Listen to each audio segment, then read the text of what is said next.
திமுக குடும்பத்துக்கு மட்டும் 3 லட்சம் கோடி போகுதுன்றாங்க. ஆமா, உண்மைதான் அது. இந்த கவர்மெண்ட் பணத்துல. ஆமா, உண்மைதான் பிரதர். இது கவர்மெண்ட் பணம் தான். நாங்க வீட்டுல எந்த அண்டை வெட்டுறான் களை வெட்டுறான் அவனுங்க.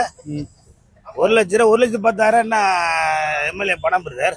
அதுல அவனுங்க வண்டிக்கு போக்குவரத்து குடும்ப செலவு சரியாயிடும். மாசத்துல ஒரு 10 பேர் 10 நிகழ்ச்சிக்கு போறானுங்க. 500 ரூபாய் மொழி வச்சா கூட அது சரியா போயிடும். இதுதான் சரியா போவான். இத்தனை கோடி காரு, இத்தனை சொத்து, இவ்வளவு பில்டிங், காலேஜ் தான் எங்கிருந்து வருது? இந்த மாதிரி திறன் தானே பிரதர் வரும். இப்போ மக்கள் ஓட்டுக்கு வாங்குற பணமும் அந்த இலவசம் தான் இன்னைக்கு நம்ம மேல 1,20,000 கடனா இருக்கு. அத மக்கள் ஒத்துக்கிறாங்களா?